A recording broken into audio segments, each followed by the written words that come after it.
이 시간 함께 보실 하나님의 말씀은 창세기 22장 13절 말씀 보시겠습니다. 창세기 22장 13절 말씀입니다. 찾으셨으면 우리 같이 합독하십니다.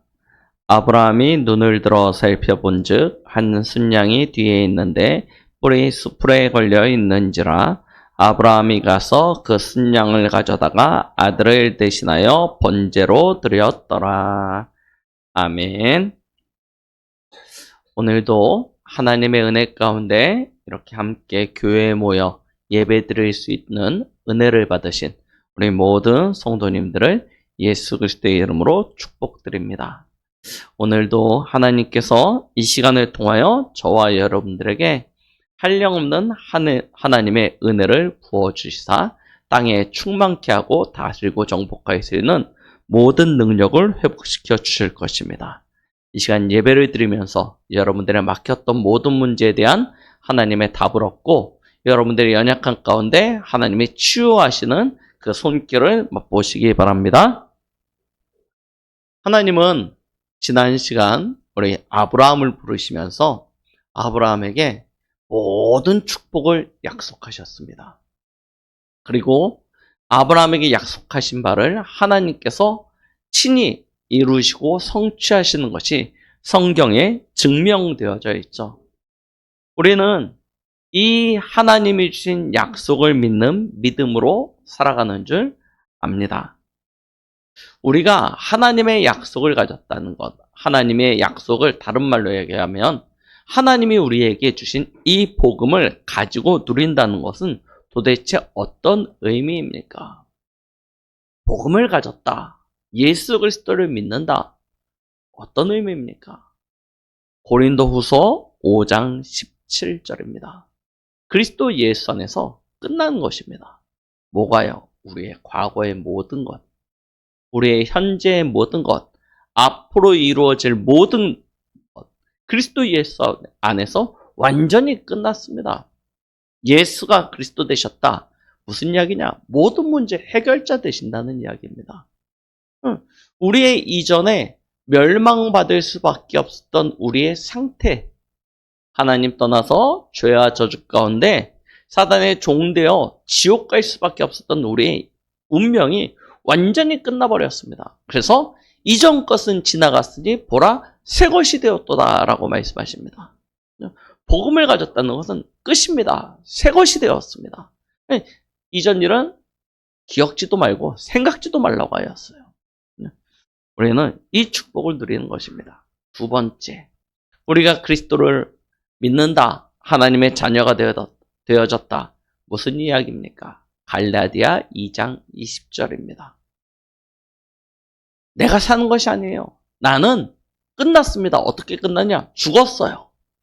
어떻게? 그리스도 예수와 함께 십자가에 못 박혀 죽었나니? 나는 그리스도와 함께 죽은 것입니다. 그럼 죽은 내가 지금 사는 것은 어떻게 삽니까? 내가 아니요 내 안에 계신 그리스도께서 사시는 것이라 하였습니다. 이제 우리의 인생에 주인이 바뀌었습니다. 주인이 바뀌니까 모든 것이 바뀌어져요. 우리가 가지고 있는 복 중에 최고의 복은 무엇이냐면 바로 이것입니다. 주인이 바뀌었어요. 주인이 바뀌다 보니까 우리가 가지고 있는 신분, 권세, 배경, 모든 것이 다 달라질 수밖에 없는 것이죠. 이것은 노력해서 바뀌어지는 것이 아닙니다.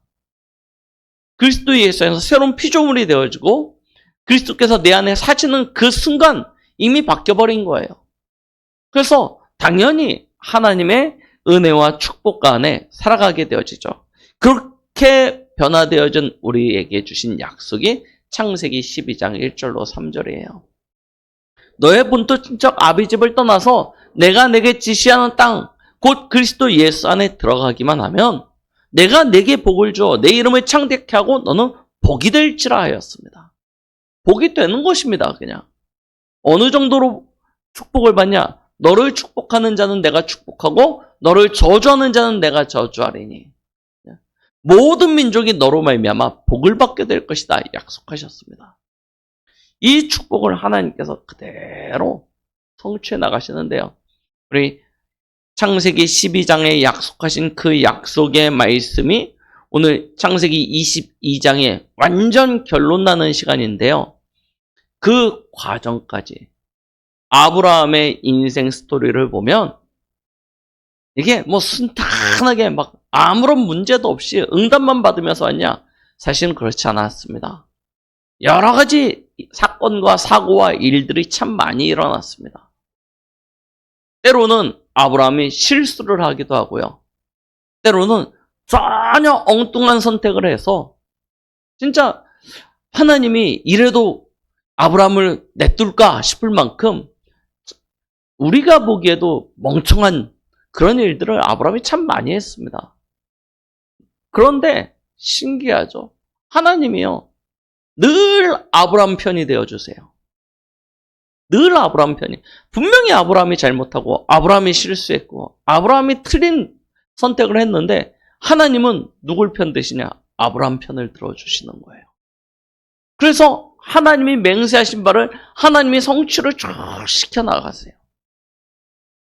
그래놓고 오늘 마지막 시간입니다. 아브라함의 인생 스토리의 이제 결말이라고 봐야 되는 시간인데요. 하나님이 마지막으로 아브라함을 시험하세요. 그 아브라함이 가지고 있었던 최고의 약점 중의 약점, 그것이 무엇입니까? 바로 자기에게 아들이 없다는 거예요. 그래서 이 아들을 하나 가지기 위해서 별의별 방법을 다 씁니다. 맞죠? 저 이방 애굽의 여종이었던 하갈을 취하여서 이스마엘을 낳기도 하고요. 뭐 이후에도 또 다른 첩을 맞이해서 또 아들을 낳고요. 여러 명의 아들을 낳습니다. 그런데 정작 누구에게 아들이 없냐? 자기의 본처 사라에게 아들이 없어요.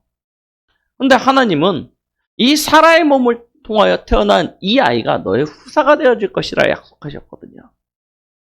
75세에 하나님의 부름을 받았는데 99세가 될 때까지 아들이 없습니다. 그러니까요, 이 아들이 아브라함의 최대 약점인 거예요. 그것 때문에 틀린 선택, 틀린 판단, 틀린 결정을 해가지고 이후에 아브라함의 그 잘못되어진 선택과 판단으로 해서 지금까지도 전 인류가 이 테러의 위협에 고통을 당하고 있습니다. 보세요. 그 아브라함의 가장 약점, 그 아들인데요. 이 아들이 99세 때 하나님이 주신 약속, 그 약속을 따라 드디어 100세에 아들을 낳게 되어진 것입니다. 아들을 낳았어요. 100세에. 자기의 몸에 씨가 끊겼습니다.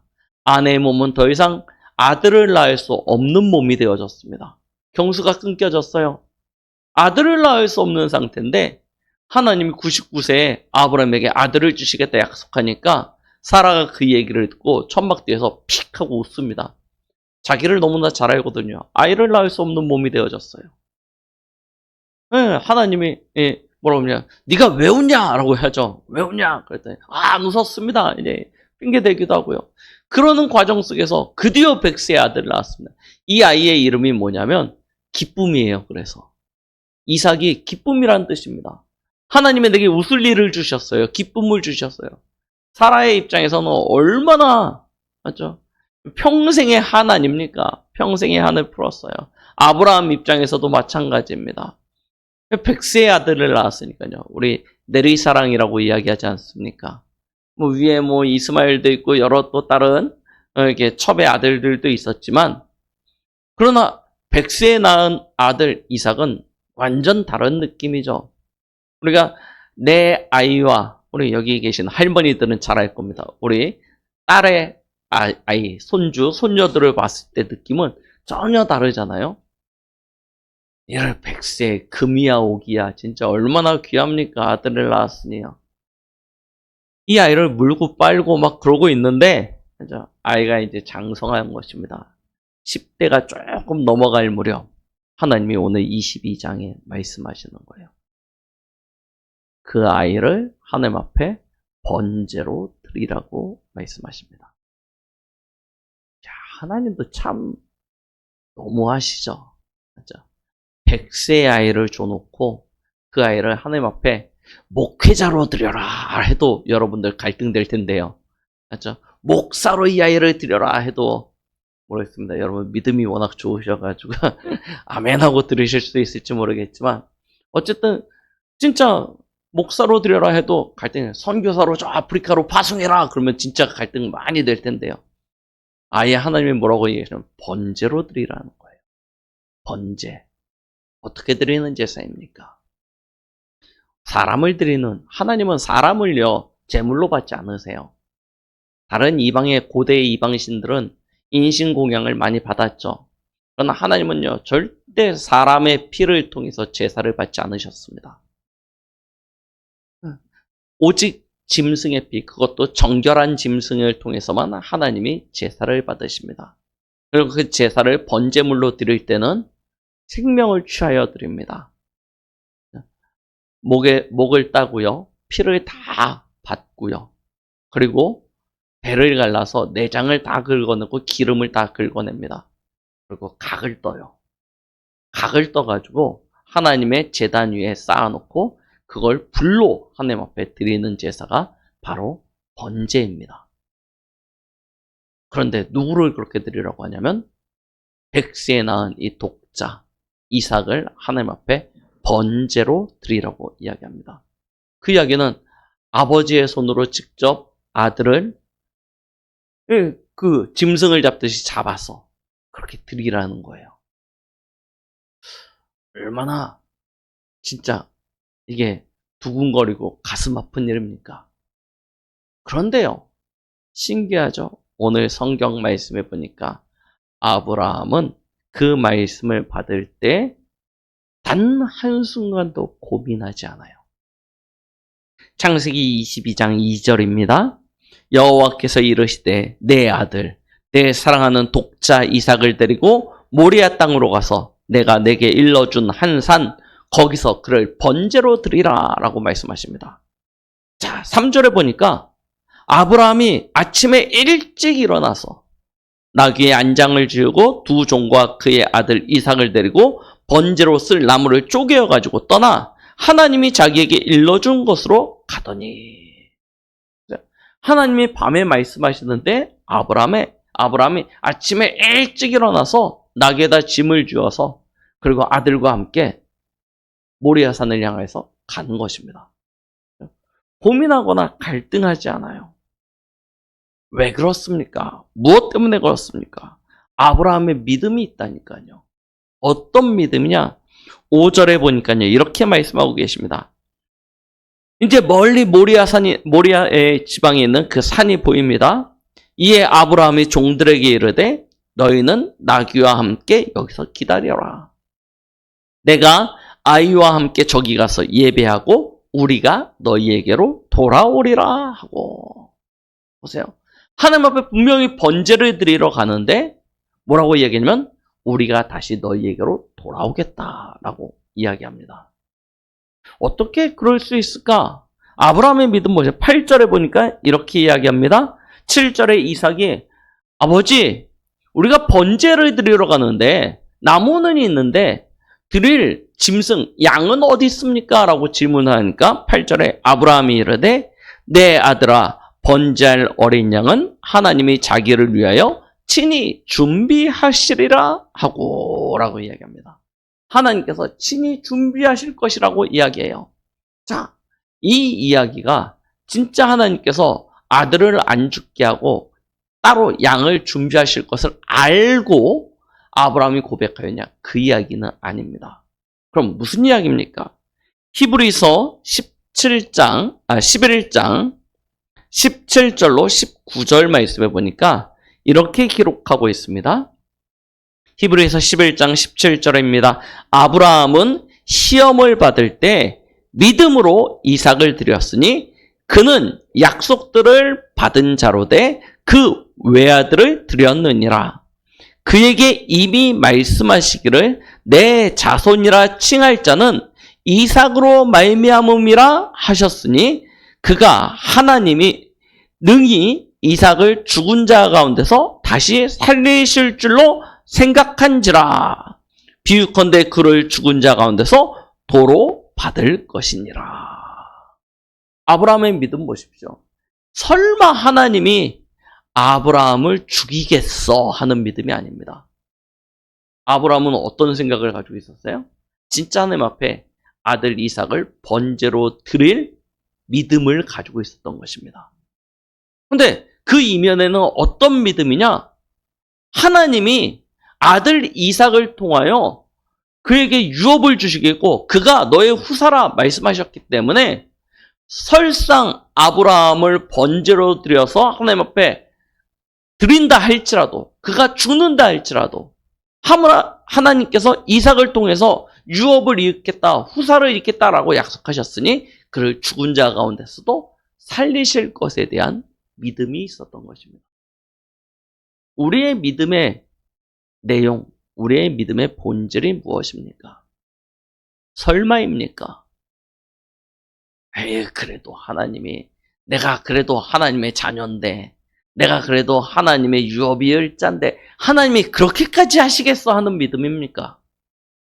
그것은 올바른 믿음이 아님을 오늘 성경은 우리에게 보여주고 계십니다. 설마가 아닙니다. 우리는 그리하실지라도예요. 내가 하나님 앞에 오늘 이 독자 이삭을 번제로 드린다 할지라도 하나님은 말씀하셨기 때문에 그를 죽은 자 가운데서도 살리실 것이라는 것입니다.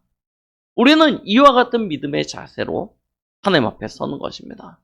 마치 다니엘서 3장에 다니엘의 세 친구들이 풀무불 가운데 들어가면 죽는 것을 아는데 왕이 마지막 기회를 줍니다. 네가 지금이라도 절을 하면 내가 너희를 살려주겠다. 죽이지 아니하겠다. 라고 이야기했을 때 다니엘과 그의 친구들은 뭐라고 이야기합니까? 왕이여 그리하지 마옵소서라고 이야기합니다. 왕이여 그리하지 마옵소서. 내가 저 불 가운데 들어가 있지라도 하나님께서 우리를 건져내실 것이요. 혹시 그리 아니하실지라도 무슨 얘기? 내가 거기 들어가서 죽는다 할지라도 나는 왕이 만든 우상 앞에 절할 수 없습니다. 라고 이야기하죠. 아브라함의 믿음은 그와 같은 믿음이었습니다. 물론 그와 같은 믿음의 결론을 가지기까지는 35년 이상의 많은 시행착오들이 있었습니다. 그러나 그가 결론으로 가지게 되어진 것은 무엇입니까? 그리 아니하실지라도예요. 오늘 이 생명을 하나님 앞에 드린다 할지라도 하나님께서 하실 수 있다는 것입니다. 그리고 그렇게 아니하신다 할지라도 그것을 가지고 하나님을 원망하거나 탓하거나 불평하지 아니하는 거예요. 오늘 아브라함의 믿음의 하나님께서 확인하신 것입니다. 하나님은 늘 우리의 믿음을 달아보시는 것 같습니다. 진짜 네가 하나님을 믿니? 그 이름에도 불구하고 네가 진짜 나를 믿니? 하고 하나님이요 우리의 믿음을 늘 시험해 보세요. 그러다 보니까 그 시험 앞에서 우리가 겪게 되어지는 여러 가지 갈등, 번민, 또 삶의 고통과 어려움들을 우리는 늘 겪으면서 살아가게 되어지죠. 그때 우리는 끝까지 믿음을 지켜야 될 줄 믿습니다. 아브라함은요 진짜로 칼을 뽑아 들었습니다. 아들과 함께 단을 쌓고 거기다 나무를 올리고 그리고 난 이후에 아들을 결박합니다. 결박해서 단 위에 올리고요. 진짜 칼을 뽑아서 아들을 잡으려고 합니다. 죽이려고 하는 거예요. 참 잔인한 장면이죠. 아들을 진짜 죽이려 해요. 칼을 뽑고 그의 목에 칼을 닿는 그때 하나님께서 급하게 아브라함을 부르십니다. 아브라함아, 아브라함아. 아브라함아, 아브라함아. 요 정도쯤까지만 하면 하나님께서 봐주시겠지. 근데 요 정도 하나님 했으니까 하나님이 요 정도는 양보해 주시겠지. 그게 아니었습니다. 온전히 하나님 앞에 자기의 가장 소중하고 어떻게 보면 자기의 생명보다 더 소중한 것, 그것을 하나님 앞에 드릴 때 하나님은요 말씀하시는 거예요. 보세요. 11절입니다. 손을 내밀어 칼을 잡고 그 아들을 잡으려 하니 10절의 말씀에 그때 11절에 여호와의 사자가 하늘로부터 그를 불러 이르시되 아브라함아 아브라함아 하시는지라. 아브라함이 이르되 내가 여기 있나이다 하매 사자가 이르시되 그 아이에게 내 손을 대지 말라. 그에게 아무 일도 하지 말라. 내가 내 아들 내 독자까지도 내게 아끼지 아니하였으니 내가 이제야 네가 하나님을 경외하는 줄을 아노라. 여러분, 진짜 하나님의 이 믿음의 시험을 통과하시는 축복이 있길 바랍니다. 어떠한 환경, 어떠한 상황, 어떠한 문제 앞에서도 믿음을 잃지 마시고요. 끝까지 우리의 참 주인 되시는, 우리의 아버지 되시는 그 하나님을 믿는 믿음으로 승리하시는 그와 같은 은혜와 축복이 있길 예수 그리스도 이름으로 축원드리겠습니다. 자, 그때입니다. 그때 보니까 누가 있어요? 뒤에 순양이 뿔에 걸려 있는 거예요. 그래서 아브라함이 그 순양을 가져다가 아들을 대신하여 번제로 드리게 되어집니다. 그래서 14절에 보니까 아브라함이 그 땅 이름을 여호와 이레라 하였으므로, 여기서 여호와 이레라는 단어가 이제 나오게 되는 것이죠. 하나님께서 하나님의 산에서 준비하셨다라는 뜻입니다. 하나님이 하나님의 산에서 준비하셨다는 거예요. 우리 여호와 이레라는 단어를 교회에 다니는 우리 성도들이 참 많이 씁니다. 하나님이 준비하셨다. 하나님이 하나님의 자녀들을 위하여 예비하셨다 하면서 여호와 이레라는 뭐 찬양도 있고 뭐 많은 고백들을 하는데, 하나님이 준비하셨다라는 것을 어떻게 생각하냐면, 하나님은 무조건 내게 준비하신 것을 다 주시는 분, 무조건 그렇게 허락하시는 분이라고 생각하는데, 이 여호와 이레의 축복을 받는 방법은 무엇입니까? 하나님 앞에 나의 모든 것을 드릴 때예요. 나의 가장 소중한 것도 하나님 앞에 아낌없이 드릴 수 있는 자에게 하나님께서는 모든 것을 허락해 주십니다. 안 그러면 어떻게 된다고요? 우리 앞서 성경의 이야기들을 많이 보셨죠? 솔로몬, 하나님이 다 줬더니 그거 가지고 뭐합니까? 그거 가지고 우상숭배로 빠져버려요. 하나님을 거역하고 배반하게 되어집니다. 대부분의 사람들이 그 수준을 벗어나지 못해요. 그래서 하나님이 끊임없이 우리를 달아보시는 것 같아요. 내가 진짜 너 다 줘도 되니? 네가 기도하는 거 너에게 다 줘도 괜찮니? 하고요. 네가 마음에 원하는 거 맨날 달라고 하는데 그거 너한테 다 줘도 너 괜찮겠니? 하나님이요, 확인해 하시는 거예요. 계속 확인해 보세요. 때로는 아주 없게도 만드십니다. 완전히 그냥 빈곤에 처해가지고 진짜 그냥 주머니 털면 먼지밖에 안 나오도록 만드실 때도 있고요. 또 어떨 때는 좀 넉넉하게 주실 때도 있습니다. 빈곤에도 또 풍부에도 하나님이 처하게 하세요. 그렇게 딱 얘기하시면서 뭘 하시냐? 너 그래도 진짜 오직이니? 너 그래도 진짜 믿음이니? 라고 확인해 보시는 거예요. 근데 대부분의 신자들이 그 시험을 통과하지 못해요. 어려우면 어려워서, 넘치면 넘쳐서. 저와 여러분들은 진짜 오직 되어지는 그런 축복이 있기를 바랍니다. 믿음으로. 오직 하나님만 바라보면서 나아가는 그와 같은 축복이요. 자, 이게 창세기 22장에 하나님께서 아브라함을 시험하신 내용이었죠. 그 시험을 통해서 가장 축복을 받은 사람이 있습니다. 그 사람이 누구냐? 바로 아브라함의 아들 이삭이었습니다. 영문도 몰랐죠.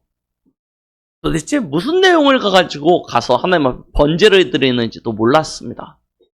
아버지가 갑자기 깨어서 나랑 같이 제사 지내러 가자 해가지고 그냥 한참 어린 나이에 아침잠 많을 때 막 깨워가지고 뭔 일이야 하고 그냥 따라왔습니다. 영문도 모르고 이유도 모른 채 따라왔는데 갑자기 나를 그렇게 사랑해 주던 아버지가 하나님 앞에 번제물로 드리겠다고 꽁꽁 묶어가지고 제단 위에 올려놓습니다.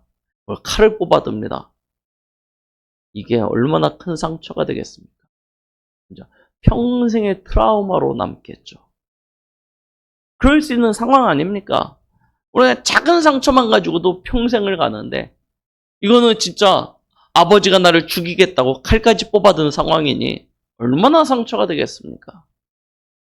자, 그때 이 이삭이 뭘 봅니까? 자기가 죽어야 되는 그 자리에 대신 순양이 죽었어요. 이걸 이 이삭이 어렸을 때 체험하게 되어진 것입니다. 우리 렘넌트들이 진짜 그와 같은 체험이 있기를 바랍니다. 나는 죽어야 되는 존재예요.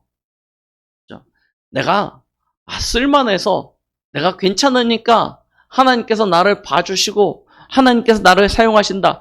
그 생각 자체가 잘못된 거라니까요. 여기에 계신 모든 분들입니다. 저를 포함한 모든 분들이요.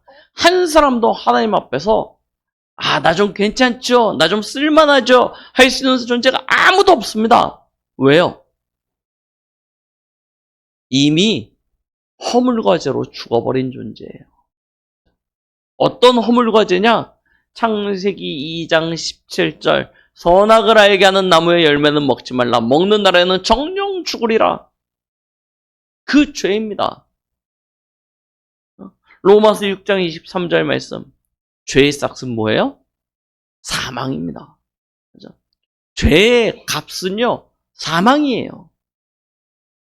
하나님이 그렇게 하셨어요. 하나님이 처음 아담과 하와와 함께 이 생명의 언약을 맺을 때, 하나님은 아담과 하와를 완전히 인정하셨습니다. 여러분, 계약을 맺을 때 누구와 계약을 맺습니까? 약속을 할 때 누구와 약속을 합니까? 약속을 맺을 만한 사람과 약속을 합니다. 저 사람이 나를 배신할 것 같다. 나를 떠날 것 같다. 그럼 그 사람과 약속을 합니까? 계약을 맺습니까? 아니에요. 나랑 계약할 상대가 아니야. 나랑 약속을 서로 할 만한 상대가 아니야. 그럼 약속을 합니까? 아니에요. 그런데 하나님이 아담과 하와를 얼마나 믿으셨냐, 얼마나 인정하셨냐. 하나님이 아담과 하와와 서로 갑과 을로 계약을 맺었다니까요. 계약서 쓸 때 아시지 않습니까? 하나님이 그래도 될 만한 존재라고 생각을 하신 거예요. 믿으신 것입니다. 그런데 아담과 하와가 하나님의 그 믿음을 배반하였어요. 충분히 이 정도면 하나님의 형상으로 창조되어졌고 하나님의 지정의를 가진 영적인 존재, 하나님이 주신 그 모든 축복과 은혜 아래서 살아가는 그와 같은 존재, 얼마나 진짜 멋있습니까? 하나님이 보시기에도 그러면 계약 맺을 만한 존재구나 했는데 이 생명의 언약, 그 약속을 아담과 하와가 깨트려 버립니다. 이 죄로 말미암아 아담과 하와는 하나님을 떠나게 되고 결국 요한복음 8장 14절 마귀에게 속하게 되어집니다. 마귀에게 속하게 되어지니까 그 결과 어떤 결과가 펼쳐집니까? 신분과 소속이 마귀에게 속하였고 지옥 배경 속에 잡히게 되어진 것입니다. 그러니 누구를 위한 인생이 되어집니까? 그의 인생이 하나님을 영화롭게 하고 하나님을 찬양하는 인생으로 하나님은 창조하셨는데 이미 죄에 오염되어져 타락한 결과 마귀를 기쁘게 하고 마귀를 찬양하게 되어지는 그런 인생이 되어지는 거예요. 그래서 우상 숭배하는 것입니다. 눈에 보이는 형상 우상, 눈에 보이지 아니하는 사상의 우상, 물질의 우상, 사람 우상. 이 땅에 살아가는 모든 사람들은 신을 믿지 않는다, 내게는 신이 없다라고 이야기하지만 모두가 다 그와 같이 우상 앞에 절하며 살아가는 삶을 살아가고 있습니다. 각자가 무언가를 딱 가슴에 담고 그걸 하나님인 양 생각하고 살아가고 있는 것이죠. 그러니요, 하나님이 그 인생을 어떻게 하십니까? 수고롭게 하세요. 이게 하나님 떠난 사람의 본질입니다. 본질상 진노의 자녀예요. 그래서 수고하고 무거운 짐진 인생을 살아가는 것입니다. 이 수고하고 무거운 짐이 제일 먼저 어디에 영향을 미치냐? 우리의 마음과 생각에 영향을 미쳐요. 그래서 마음과 생각이 황폐케 되어지는 것입니다. 아무리 많은 것, 다양한 것, 좋은 것을 갖다가 그 자리를 채우려고 해도 결국이요, 채워지지 아니하는 공허함, 그 공허함이 인생을 혼돈스럽게 만듭니다. 결국 흑암에 완전히 잡히게 만들어요. 그럼 이걸 다른 것으로 또 풀어봐야죠. 마음과 생각의 문제니까 마음과 생각의 그것들을 잊어버리려고 육신적인 어떤 쾌락과 즐거움을 찾습니다. 그렇게 풀어보려고 하는 거죠. 그런데 육신적인 쾌락과 즐거움은 어떻게 되어집니까? 결국은요, 우리의 삶을 타락으로 이끌어가요. 방종으로 이끌어갑니다. 그래서 하나님 앞에 더 큰 범죄하게 되어지는 결과를 만들어내죠. 그러니 당연히 하나님의 진노와 심판이 임할 수밖에 없는 것입니다. 그것이 개인의 건강의 문제든 경제의 문제든 가정의 문제든 후대의 문제든 아니면 다른 어떤 인간관계 속에서 문제든 이 내가 감당할 수 없는 어떤 상태들이 찾아오게 되어지는 거예요. 그래서 인생이 기쁨도 없고 행복도 없는 채 완전히 사단에게 눌린 인생이 되어지는 것입니다. 사는 게 괴로움과 수고의 연속의 날들이죠. 지옥 같다라고 이야기하는 것입니다. 근데 진짜 지옥은 비교할 수 없어요. 왜냐? 영원하기 때문에. 사람은요, 하나님 떠난 인생은 누구나 다 그 결과가 정해져 있습니다. 죽음 이후에 심판이 있고 심판 이후엔 영원한 지옥 형벌이 예비되어져 있는 것입니다. 영원합니다. 누가복음 16장에 기록되어진 말씀처럼 거기서 후대들이 뭐 착한 일 많이 하고 공덕을 많이 쌓으면 빠져나온다? 성경은요, 그렇게 말하지 않아요. 하나님 떠난 인생은 누구나 다 영원한 지옥입니다. 그래서 빠져나올 수 있는 길이 없어요. 이 문제가 한 개인의 문제로 끝나면 좋겠는데 그렇지 않아요. 그 가정을 장악한 이 사단이 그 영적인 흐름을 가지고 후대들을 계속 지배해가는 것입니다. 그래서 가문에 흐르는 저주, 그 내력이 되어져 버려요. 지금 하나님 떠난 인생의 모습입니다. 얼마나 안타깝습니까? 그렇게 인생이 죽어가야 되는 것이 정하여진 운명이자 팔자인 거예요. 이삭도 그와 같은 운명 속에 빠지게 되어진 것입니다. 자신이 무언가를 잘못한 게 아니에요. 무언가를 실수한 것도 아니에요. 하나님 떠난 인생은 누구나 다 한 번은 죽게 되어져 있습니다. 죽음 위에는 심판이 있고 심판 후에는 영원한 형벌이 기다리고 있습니다. 그런데 이삭이 죽어야 되는 그 자리에 대신 이삭 대신에 죽은 존재가 있어요. 이삭이 당해야 된 그 모든 저주와 재앙과 그 고통을 대신 짊어지고 이삭의 모든 문제를 해결해 준 존재가 있습니다. 그 존재가 바로 오늘 성경에는 순양이에요. 이 순양은 곧 예수 그리스도를 상징하는 예표입니다. 이 땅의 모든 존재는 죽어야 되는데, 그런데 우리를 위하여 대신 죽으신 예수 그리스도, 요한복음 1장 29절에 세상 모든 죄를 담당하신 하나님의 어린 양 되신 그분이 마가복음 10장 45절 말씀처럼 우리의 대속물이 되어주신 것입니다. 내가 죽어야 될 그 자리에 예수님이 대신 죽으신 거예요. 그가 대신 십자가에서 물과 피를 흘려 죽으신 그 단번에 피 흘림의 제사로 말미암아 우리의 인생의 모든 문제가 끝나버린 것입니다. 그의 피 흘림은 우리의 죄를 대속하기 위함이었습니다. 그래서 그 피로 말미암아 우리가 죄와 사망의 법에서 빠져나와서 생명의 성령의 법 안으로 들어가게 되어진 것입니다. 그는 우리로 하여금 사단의 권세에서 영원한 해방을 주시기 위하여 이 땅에 오신 분이십니다.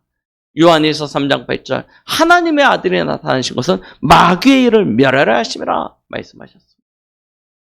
그래서 우리를 궁극적으로는 다시 하나님과 함께하는 축복을 누리도록 하신 것이죠.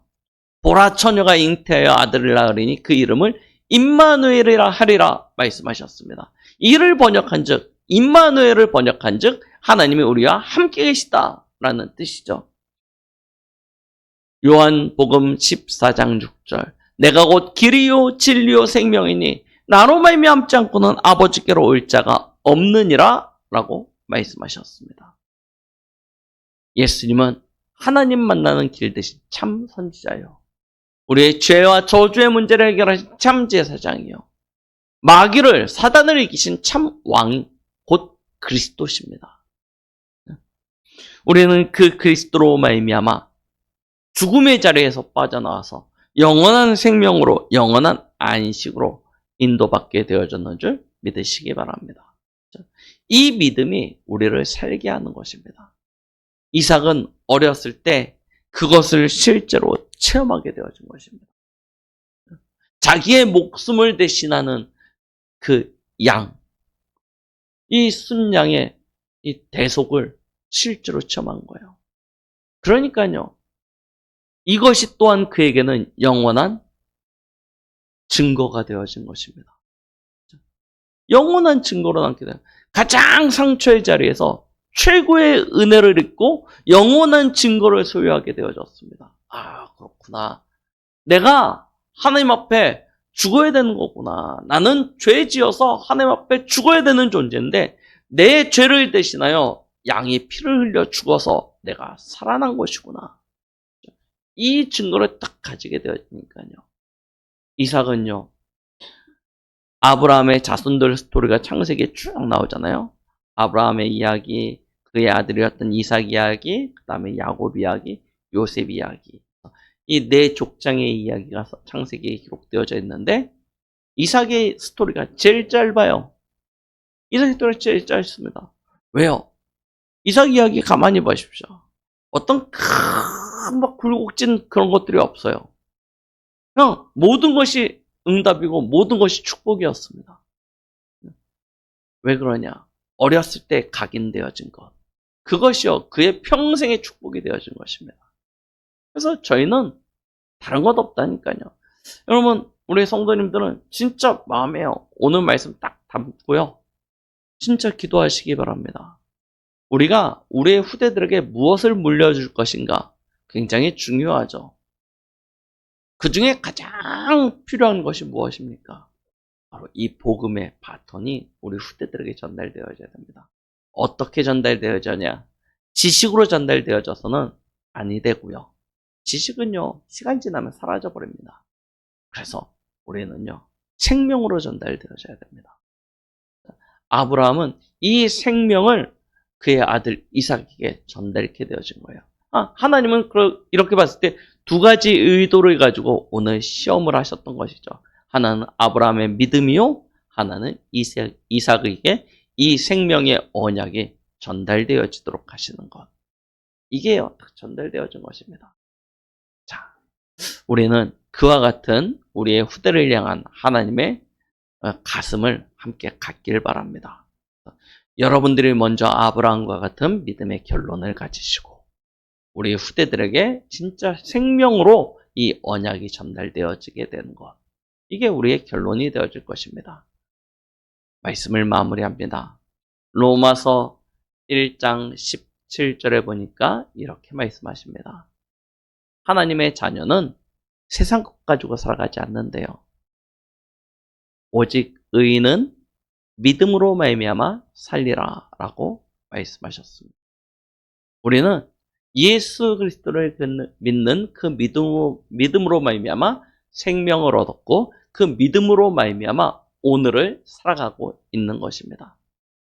오늘 아브라함은 이와 같은 하나님의 시험을 통과하고 난 이후에 하나님이 주시는 더 큰 축복의 말씀을 받게 되어지는데요. 뭐라고 말씀하셨냐? 17절에 보니까 내가 내게 큰 복을 주고 말씀하셨죠. 내가 내게 큰 복을 주고 내 씨가 크게 번성하여 하늘의 별과 같고 바다의 모래와 같게 하리니 라고 말씀하셨습니다. 하나님이 아브라함에게 약속하신 거예요. 내가 내게 다시 복을 주겠다. 큰 복을 주겠다. 내 씨가 크게 번성하게 될 것이다. 이것만 해도 얼마나 큰 축복입니까? 우리가 가장 받고 싶어하는 축복 있잖아요. 하나님의 복을 받아서 크게 번성하는 거.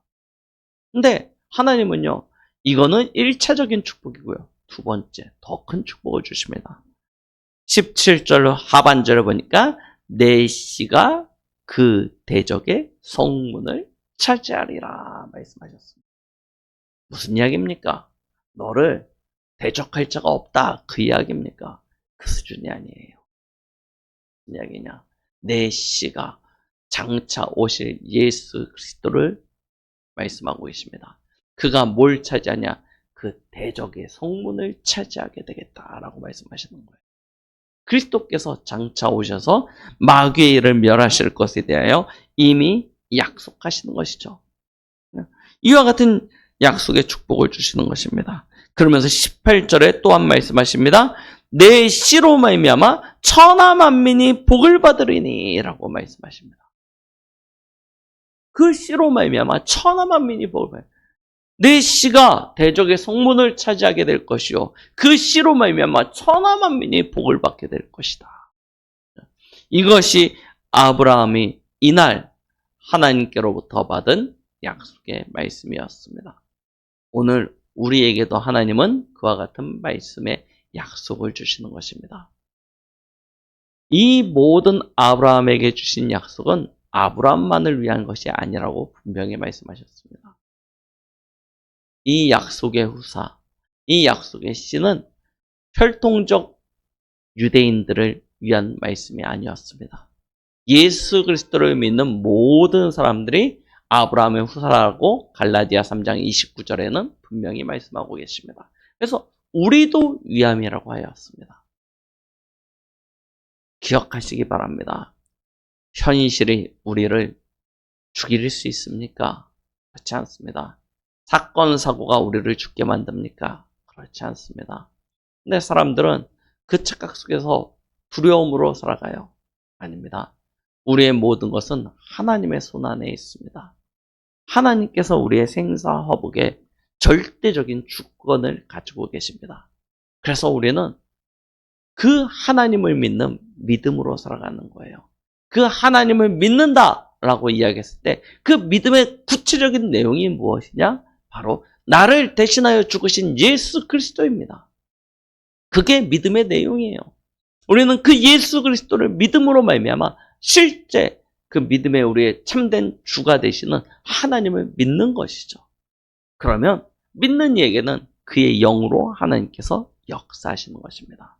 오늘 창세기 22장의 말씀을 받으시면서 여러분들이 그리스도 예수 안에서 구원받은 것에 대한 감사와 감격을 가지시고 믿음의 결론으로 나아가는 축복이 있길 바라겠고요. 우리 후대들에게 이 믿음이 생명으로 전달되어져서 우리의 후대와 후대가 하나님의 그 큰 축복 속에서 영원한 하나님의 응답을 누리게 되는 그런 은혜가 있길 예수 그리스도의 이름으로 축복드리겠습니다. 기도하십니다. 하나님 아버지 감사드립니다. 오늘 창세기 22장에 아브라함의 시험을 통하여 우리 자신을 향한 하나님의 그 크신 계획과 뜻을 발견하게 하여 주심을 감사드립니다. 하나님, 오늘 이 시간 함께 말씀을 들은 우리 모든 성도들에게 아브라함과 같은 믿음의 결론이 내려지게 하여 주시옵시고 또한 우리 후대들에게 이 생명의 복음이 전달되어지는 은혜를 누리게 하여 주시옵소서. 예수 그리스도의 이름으로 기도드렸습니다. 아멘.